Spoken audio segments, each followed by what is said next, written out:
Sejarah Tapanuli Utara, cikal bakal 4 kabupaten di Sumatera Utara. Horas! Dongan BK, ada di antara kalian yang berasal dari Kabupaten Tapanuli Utara? Perlu kalian ketahui, Kabupaten Tapanuli Utara atau Taput di Sumatera Utara menyimpan kekayaan sejarah yang menarik untuk ditelusuri.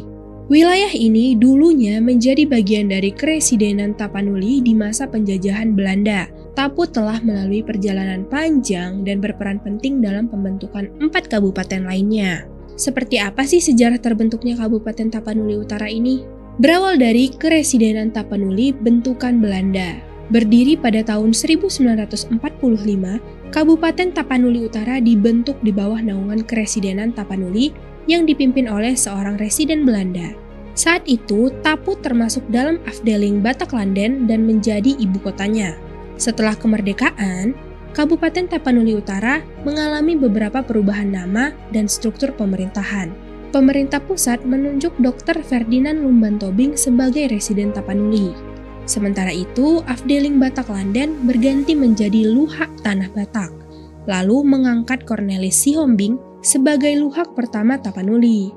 Pada tahun 1947, Luhak Tanah Batak dibagi menjadi 4 kabupaten, termasuk Kabupaten Tapanuli Utara yang dipimpin oleh Bupati. Kabupaten Tapanuli Utara mengalami 3 kali pemekaran wilayah. Pada tahun 1964, Taput dan Dairi dimekarkan menjadi 2 kabupaten karena dinilai wilayahnya yang terlalu luas. Kemudian pada tahun 1998, Taput dimekarkan lagi menjadi 2 kabupaten, yaitu Kabupaten Taput dan Toba Samosir. Pada tahun 2003, Taput dimekarkan untuk ketiga kalinya menjadi 2 kabupaten, yaitu Taput dan Humbang Hasundutan. Kabupaten Toba Samosir juga turut dimekarkan menjadi Toba dan Samosir. Pada akhirnya, Kabupaten Tapanuli Utara menjadi cikal bakal 4 kabupaten di Sumatera Utara, yaitu Kabupaten Toba, Kabupaten Samosir, Kabupaten Dairi, dan Kabupaten Humbang Hasundutan. Hingga saat ini, Taput merupakan salah satu kabupaten yang terkenal di Sumatera Utara dengan mayoritas penduduknya yang beretnis Batak Toba.